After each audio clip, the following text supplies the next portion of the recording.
No theme music because it's gone, but welcome to episode 85 of the Card Diary by Hobby Thompson. I'm your host, Danny Cards, and thank you for tuning in. The title for this episode is well, first of all, it's going to be a solo episode, but I think it's going to be something like plans for Fanatics Fest and also just I want to talk about that triple auto tops now card.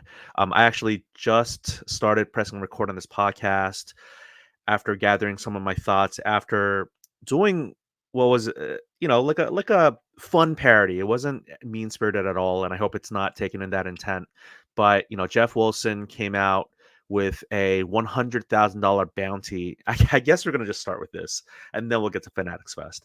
Um, but yeah, he made he being Jeff Wilson, a sports card investor. I don't know if you've heard of him. Small YouTube channel, small presence in the hobby. Up and coming for sure.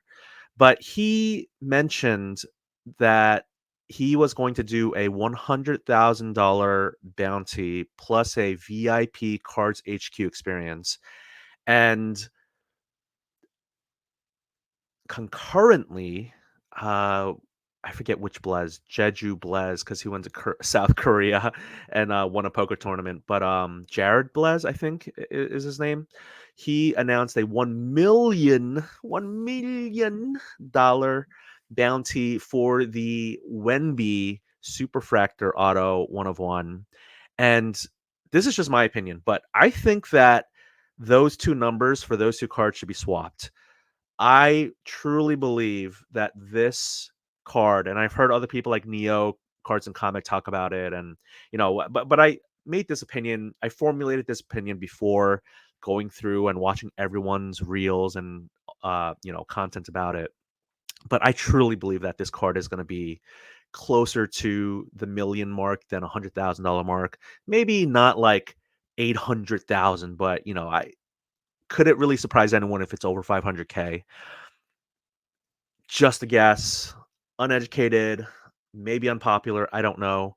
If you want to at me, you can at me at Instagram at Denny_cards. This will also be going up on YouTube. So if you want to leave a comment down in the comment section, please feel free to do so. What you think that this card could do in the open market with everyone's eyeballs on it, not just in the hobby, but all these millionaires and billionaires. Like this is just like I feel like one of those like generational cards just because of all the firsts, right? First LeBron and Curry on the same card auto, first LeBron tops auto, first with all three of them. But I don't even know which card has Curry and Durant on it together, but definitely would love to see it. I will never own it likely, but it sounds like a really cool card. But yeah, it's like their first and last Olympics together, all three of them. And I think a lot of you know about the story with Steph Curry and LeBron being born in the same hospital and just, how their careers have intertwined. I just think it's a fantastic card. It's a coffee table card for a billionaire for their coffee table. But um I bring all that up because you have I mean, I don't even know how much I want to talk about my feelings and opinions about Topps Chrome basketball. I really just want to see the cards before I formulate a full opinion. The Photoshop or the images that they've teased and shown. I, I mean, I'm with a lot of people. I mean, if you're older, if you're in your 40s and you collected Topps Chrome as a kid or as a teenager or as a young adult, you look at those pictures and you're like, what is this? This does not bring back good memories. It makes me yearn for the past and want to collect more, say Rockstar refractors and all that and season bests, but it doesn't really make me want to buy 2023, 24 Topps Chrome basketball. I don't know if it's a whole license thing. I'm guessing it is, but I just want to see them. I want to see the checklist. I want to see whose autos you can go for, not just the 1 in a million, the Wemby one, literally one in $1 million. Um, but I would love to see the cards in person. I don't even have to have them in hand. It could be someone's YouTube video. I just want to see them versus just looking at images on my phone or on the internet before I give a full opinion. But yeah, the rollout, I mean, they're going to do their best, and there is this amazing bounty. Bounties in general is something that I'm not like a huge in favor of. I know it's prevalent and it's probably here to stay, but I just feel like if you have to hype something up so much, like, does it mean that, like some of the best marketing comes from the people who just need to sell something the most? And that gives me a lot of pause. Um, not, uh, so we'll see. We'll see. But Jeff put out that bounty video, and I thought it was, like anything he does or his team does, like, it was well done. And I just looked at it, and I immediately just wanted to, not at his expense or to offend him. Again, it's not mean spirited, but I just figured, what if I made a bounty video? And I just thought it was silly, and I did a few I watched a lot of it. Anytime you do a parody, you want to do it like in the same way, the same cadence, the same tone, the same beats, all of that. So I guess I'm doing a little bit of a insider content creator studio here. But I watched it a lot. I thought about doing a script. I ended up not doing a script. I started recording and it was terrible. Like, sometimes it goes. Sometimes I hit it like I don't even, I'm not even kidding. Like, I'll do it in one take and I'll be done. And people at the National in 2023 in Rosemont can attest to that. Like, I don't do multiple takes and all that. This one skit at home, wanted to get it right. It was a parody, so I wanted to get the beats right. I started recording, came out terrible, and then I had to watch it again and again and again. Again, I didn't take notes. Have I done skits in the past where I've written things down? I have, but I try not to. It just comes off stilted sometimes. I think because I'm not like a method actor, but I did uh, do it in, I think, my third take. I think I had like two videos on my in my camera roll that I did delete before that because I was just like, this just doesn't sound right. Um, I think the main thing as a content creator is, I think that I don't think I made the most perfect parody video. I do have a little bit of perfectionist in me that wants to, if I do a parody, I want to make it perfect. It wasn't perfect, but there is that saying, never let perfection be the enemy of good. So once I had it done, I don't, I'm not a media company. I'm not a marketing. I'm not a pro. I don't do any of this full time. It was supposed to be for fun. So I just made some edits. I put up some of the, overlaps in CapCut, and then I just published it because I was just like, I spent way too much time on this. So, and it wasn't even that much time, but I was just like, this is enough time for something that is like literally like none of my content is monetized until I can reach some magical number on YouTube, which would be really fun and exciting. But you know, um, and the podcast makes no money. I still pay StreamYard $20 a month to have unlimited what is it, local recording hours and all that. So anyway, that's all to say I would love. Oh, I forgot. That's the final thing I wanted to say, and I'm gonna try not to take many breaks. I'm just gonna try to roll through this and make it maybe into like a 30-40 minute um, non-guest episode. But if, and this kind of weaves in a little bit with Fanatics Fest, because I'm about to talk about Thompson, Michael Rubin, and Mike Mahan.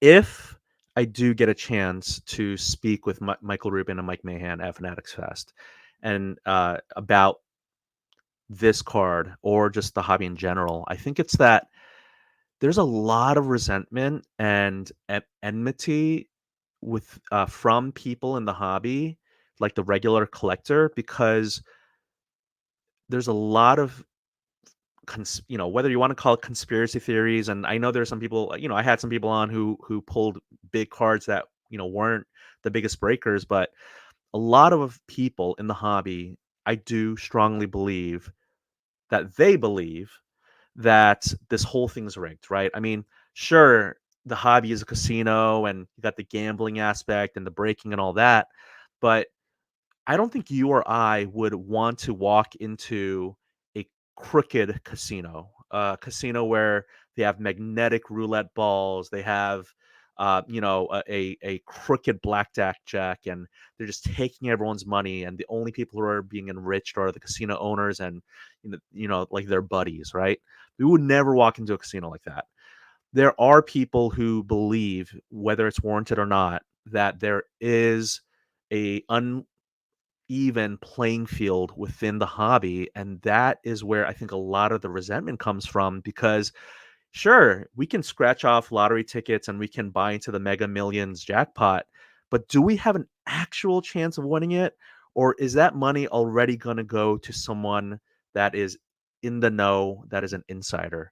I think that is like the biggest problem that when it comes to new product, right? There's so many other problems with trimming, vintage, 90s cars, whatever, like marketplaces and grading, all that stuff. But I'm just talking about this aspect of breaking open new ultra modern product, which is what they bought the licenses for, right? Fanatics bought the licenses, Tops bought the licenses for the opening of new product, not like some 90s box that Nat Turner just bought and is going to rip open, but for the everyday ordinary collector, like these boxes, are they these breakers to the light boxes? Are they going, do they have all the hits? And are the hobby boxes and our local card shop, are they duds? And I'm not even going to get into the CT scanning. I could go, that's a whole nother episode that I don't want to do. And I also have heard so much about it. I made a joke reel about it, about going to the doctors and all that. I just don't want to do it, I think, right now. But if you, again, I have to keep reminding myself, if this is going up on YouTube, you can comment below if you have thoughts on the CT scanning stuff. Okay. Now, so that's what I would say that's what I would, just say on behalf of collectors. And, I don't speak for all collectors by any means, but, that's definitely a frustrating, point for me when I watch all these reels, right? Where when I'm influenced, thinking, oh man, like is this just a rigged deck, right? Is this a rigged roulette wheel? Then why would we want to spend money in it? So, and I know they have their whole auditing company and all that, but like not that. I mean, they're big, and I'm sure they use like a really expensive big accounting firm. But like so many people, right? What is it recently? VIP Rips.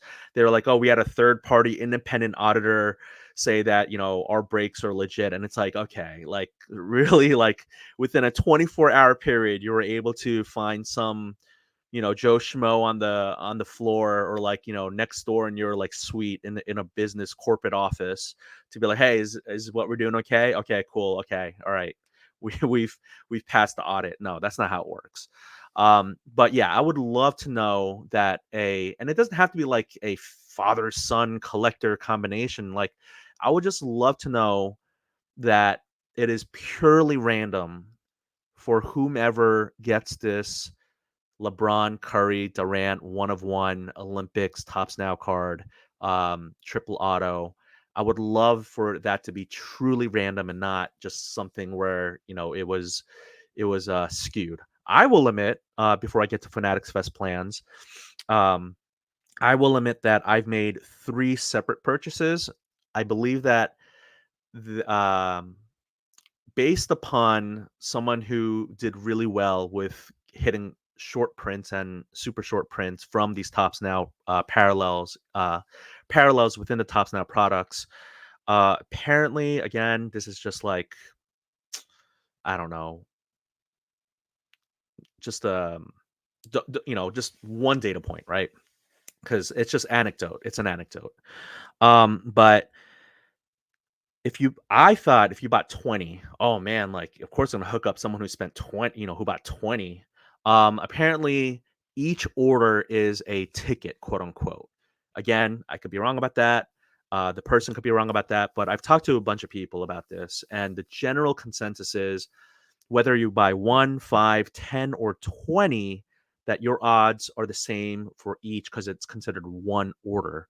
So for this Tops Now one, which I think the deadline has passed, definitely by the time this publishes, I think that my strategy was I'm gonna do two one card purchases and then one five card purchase. So if anyone gets upset at me for winning it, just know that I did buy the lottery ticket three times as opposed to just one. So I did triple my odds of getting this card, which I really want so bad. I do not believe that I would sell it. I believe that I would keep it. But then again, a lot of people will be like, oh, that's life changing money and all that and stuff. And I think that's the beauty of this card, right? It's like the idea of the lottery. It's like, it's not just, sure, it's great to win the lottery. I don't know if I'll ever have that feeling, but um, although I guess, this is where I do something sappy and say, shout out my wife, like, oh yeah, marrying her was the $1 million ticket and all that. But I would say that because it's such a one of one and not just like, you know, one out of 500 plus, Trevor Lawrence one of ones from his rookie year, or, there's so many one of ones where they're not truly one of ones because, like we all know that story, I think, if you've been listening to this podcast.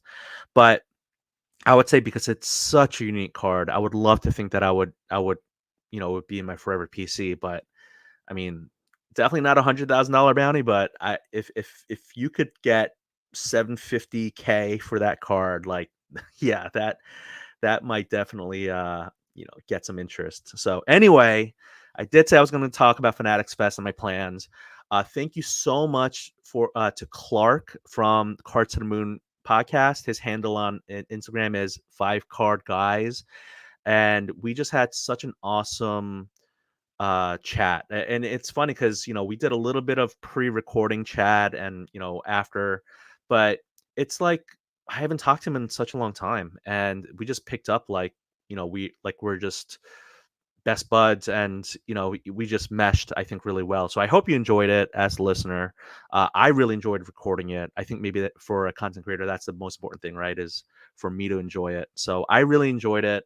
I do plan to see him and the Cars to the Moon guys in New York City for Fanatics Fest, Javits Center, not October, August. Oh my gosh, today I'm recording the evening of August 13th, and it's a Tuesday.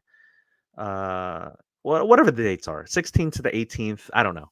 So my plans are I am going to, because I live in the Washington D.C. area. I thought that I could maybe ride up there myself or with a friend, but I thought, I don't like driving in New York City. You know, I grew up in New York City. I grew up in Queens. I love the mass transit system, the subway, the MTA, and I thought, you know, I just want to get up there. I'm not going to fly. It's too short or too expensive. There was a consideration of a bus, Bolt bus, Megabus, Vamoose, Greyhound, but I don't know. The bus just felt a little bit too like I not very comfortable. So middle ground, I decided I'm gonna take Amtrak. I haven't taken Amtrak in a really long time. Someone told me that it's pretty affordable and it gets you right down into the downtown of major cities. And I looked it up and I was like, wow, this is actually pretty good. I don't remember exactly how much I paid, but it was like a little bit more than a bus, but definitely a lot less than a plane ticket.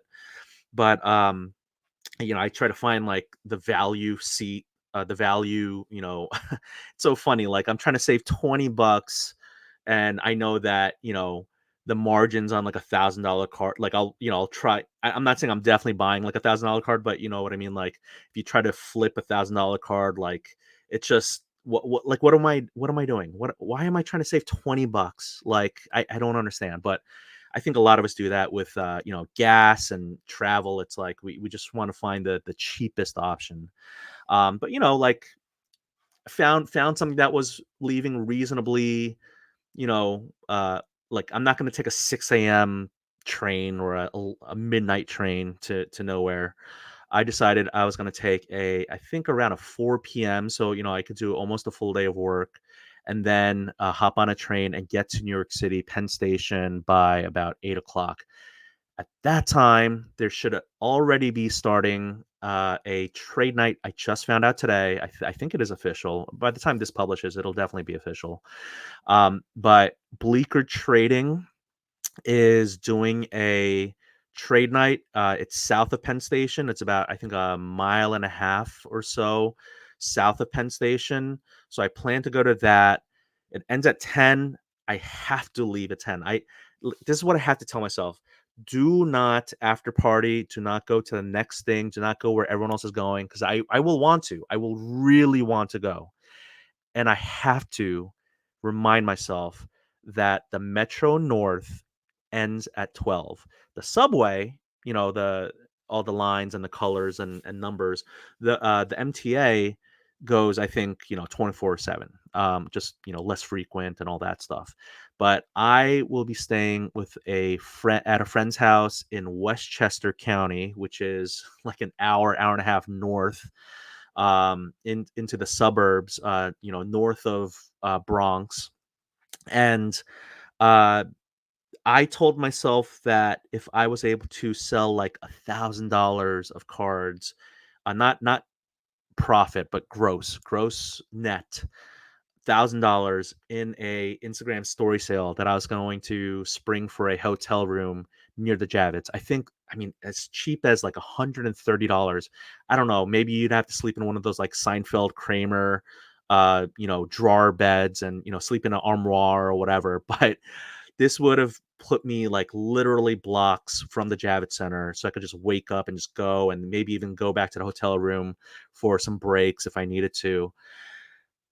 I will tell you, very much, that I really missed that goal big time.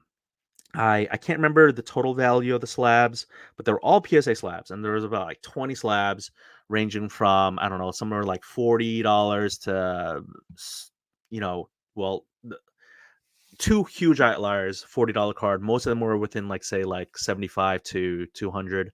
But and then like a 1996 Bowman's Best Cut Shaquille O'Neal Atomic Refractor Pop 10. I mean, PSA 10, Pop something like 10 or so.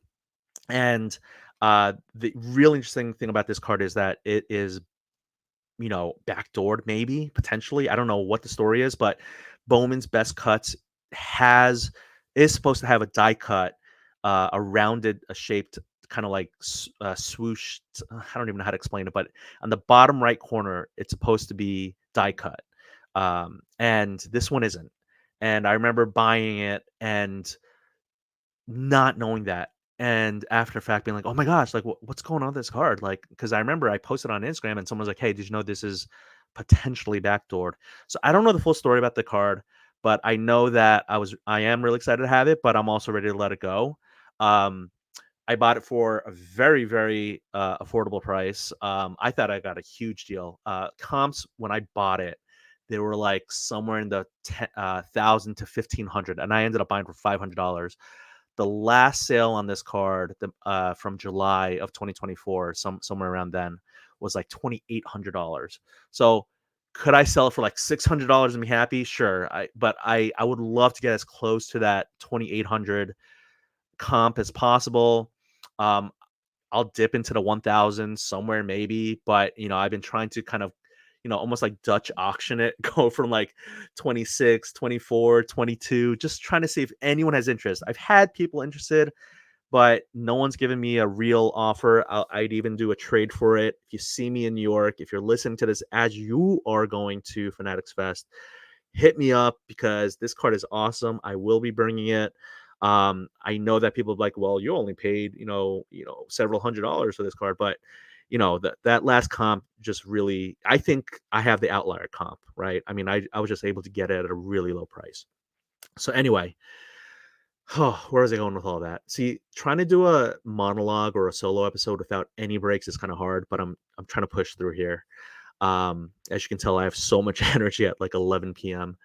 Um, I failed miserably with my story sale, and I sold like two slabs, totaling maybe like $100. I had some eBay, value bin stuff sell. I had one Tim Tebow Color Wheel Select PSA 10 sell for overcomps, which I was really happy about. But after fees, it was like at comps.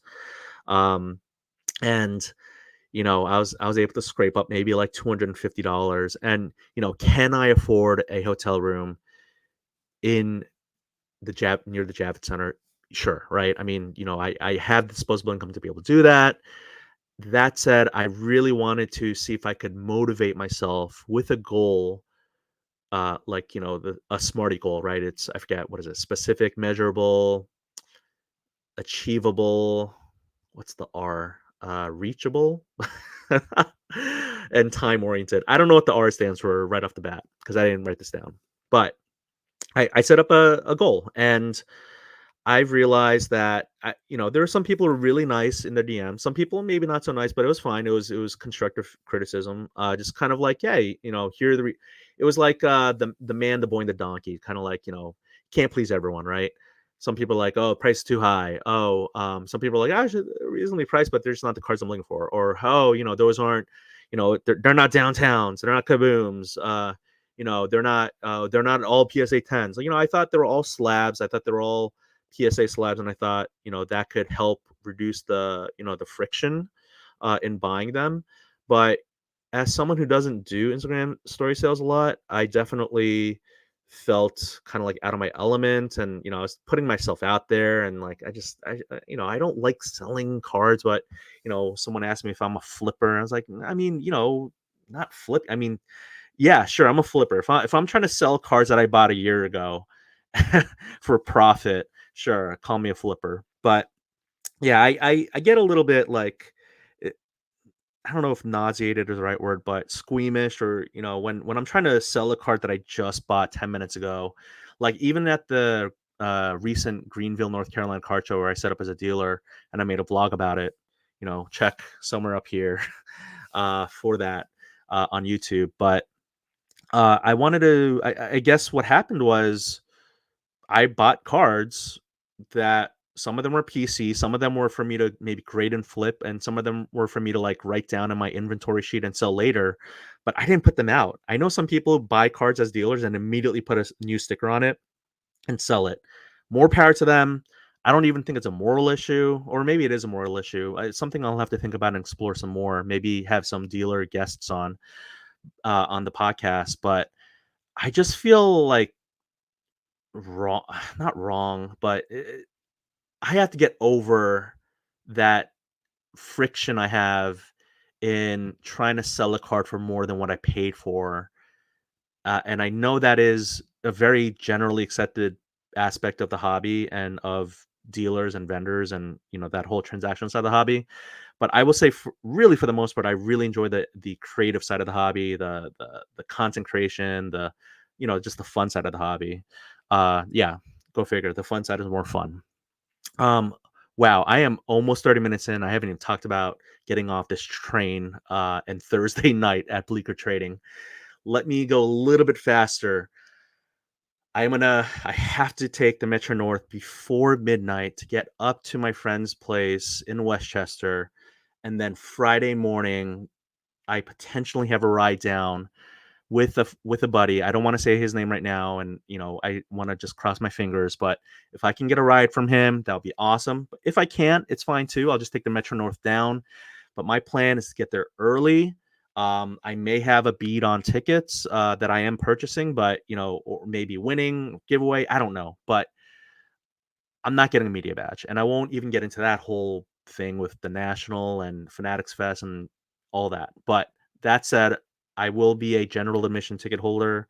I plan to, if my connection doesn't come through, I plan to buy it at the window. Apparently, and this is kind of like a not so hidden secret or well kept secret, is Fanatics Fest. It does seem like they have had a hard time selling at max capacity. I don't even know what the max is, but I see these posts on Instagram. Tickets are selling fast, or tickets are selling out.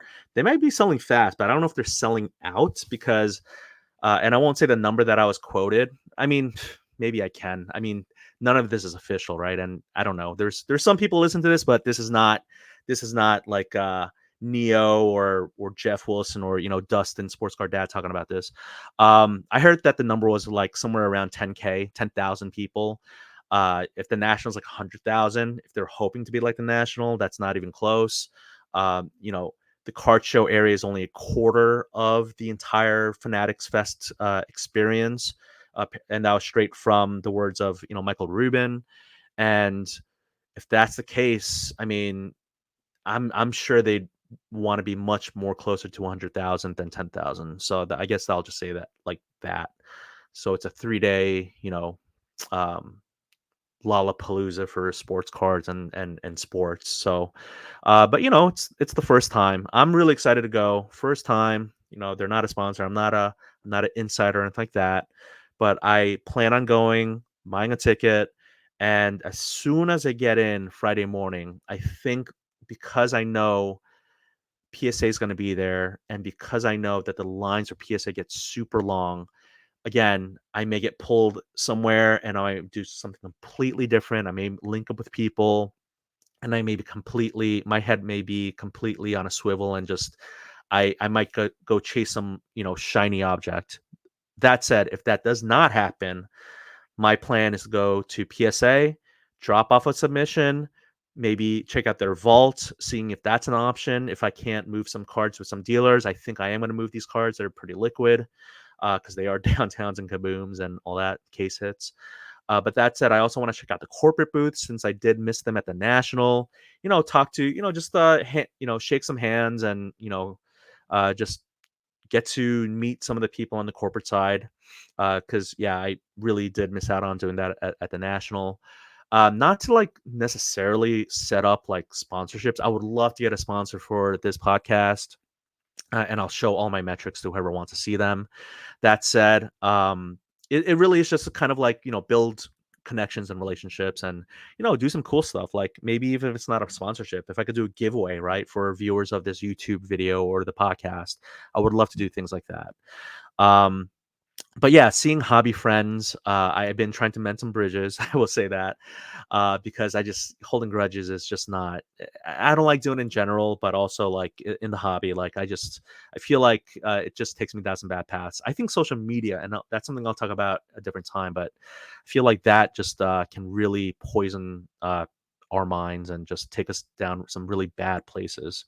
But having said that, I look forward to meeting all of you. If you're a listener to this podcast, if you watch my YouTube videos, let me know that. I would love to get to see the people because, you know, sometimes you're just, I mean, not sometimes, yeah, some people I have met in person, but sometimes you're just, pixels on a screen or just words on a screen. So I would love to meet you. Um, I definitely plan to spend a good amount of time. Majority, I don't know whether that's 51% or 90%, but the majority of my time I want to spend in Hobby Hall, Tops Hobby Hall, which I think is what they call the card show area. Do some deals with some vendors. I had some that were lined up, and I don't know. Sometimes I have deals lined up and I think it's done, and I'm not good at like closing the deal because I'm not like a salesperson, or I'm trying to get better at the transactional side of the hobby, but they just kind of fizzle out. They just don't materialize. And so again, something I gotta get maybe better at. Um, but there's that saying about best laid plans, and there's another quote from Mike Tyson, which is, everyone has a plan when they get in the ring until they get punched in the mouth or hit. And it's like I can have like an hourly plan from Friday, whatever, whenever it opens, say 9 a.m. to the time I leave on Sunday. And I know that I will be taken completely off track, off my itinerary. So I'm baking in, I guess the entire time is like, I will go where the wind takes me. That's what I did with the National in 2023. I'm not saying it was the best move because I think I definitely got burnt out near the end, and I definitely was having a really hard time.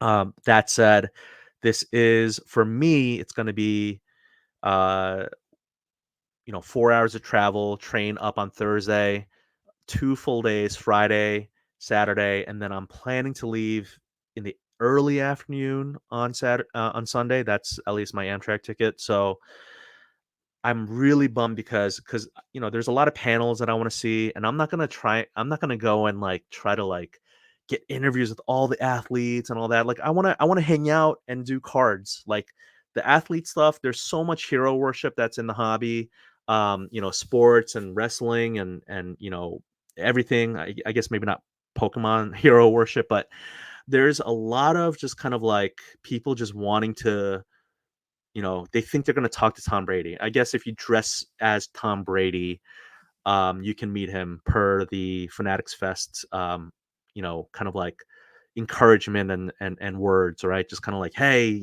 come dress as the Bash Brothers, and you can see Mark McGuire. Like, I don't know, like, sure. I don't plan to do that. I will say, I don't plan to bring anything.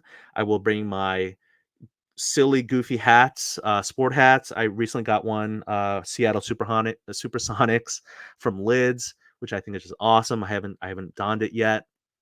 I'll probably make a reel, not a reel, maybe a post on Instagram to show that off with some Sonics cards, like Peyton and Detlef Schrempf, just the NBA Jam stuff.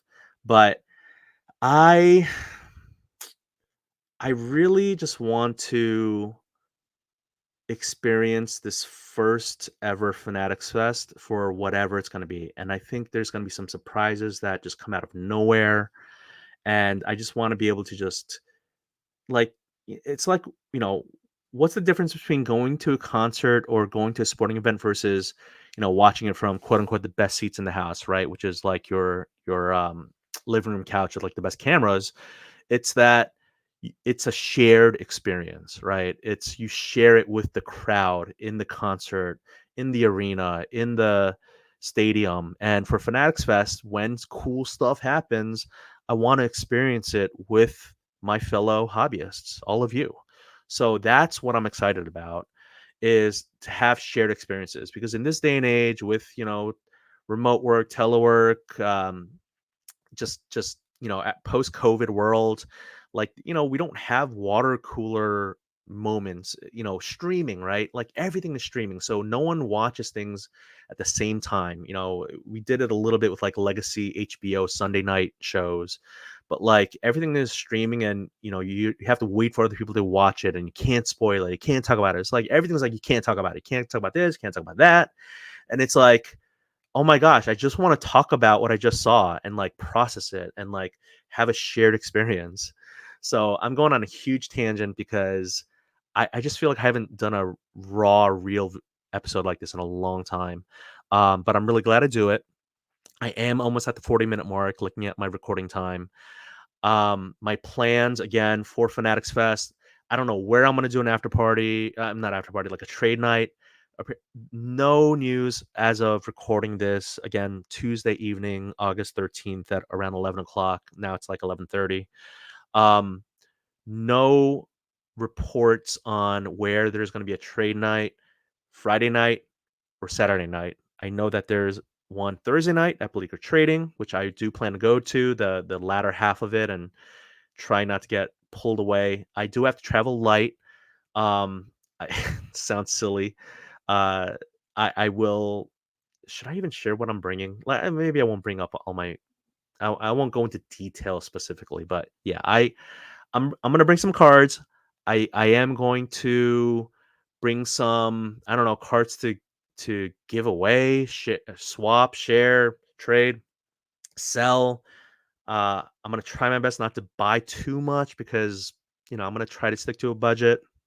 I won't disclose that right now because that's keeps changing in my mind every 10 seconds. But I do like to be as I do feel that I'm very fiscally responsible, but maybe I'm just lying to myself. I don't know.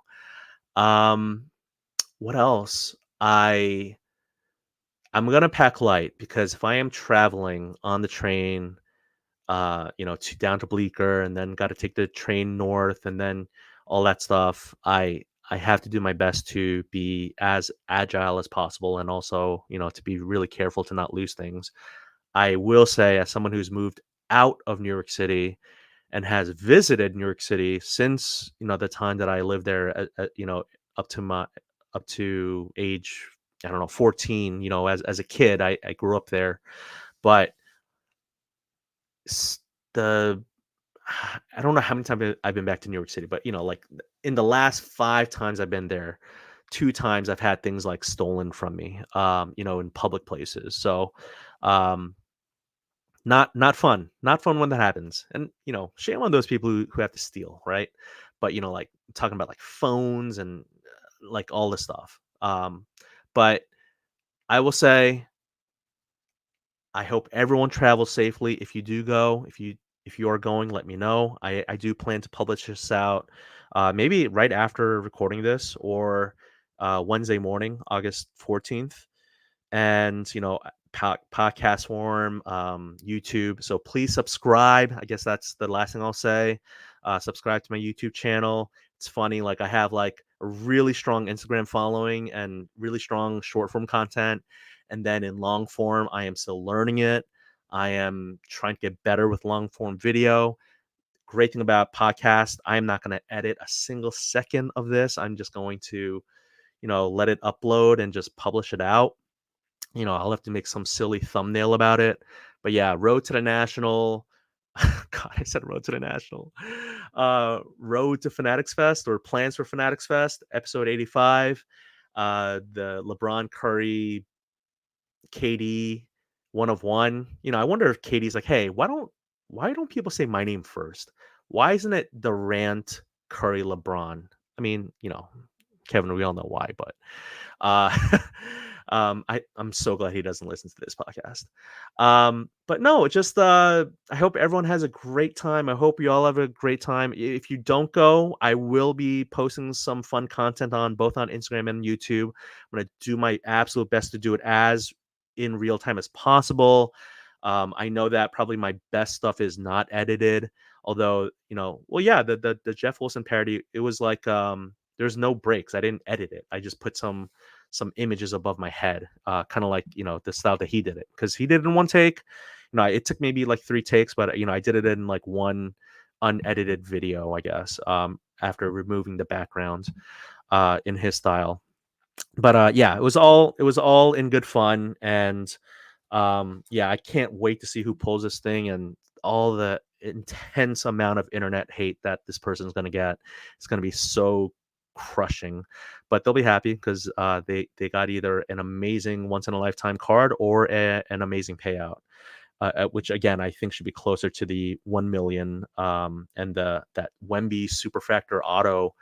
I think that should be like 100,000, right? I mean, comment below what you think, but it just doesn't make sense to me how those two cards could be those two numbers. I don't understand it. But again, that's not for me to understand. Um, Thank you so much for listening. I think I spoke a million miles a second, but I have to get back into the podcast saddle, do this more frequently. Maybe I'll slow down.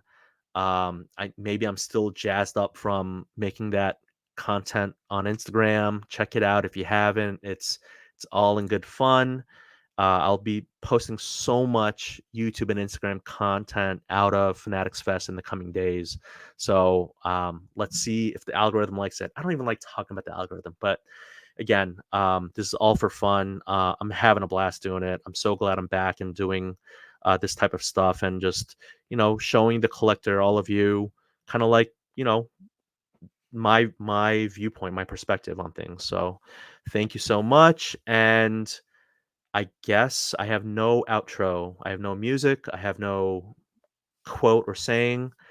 I just want to wish you all well, and I'll see you real soon. And please subscribe, please.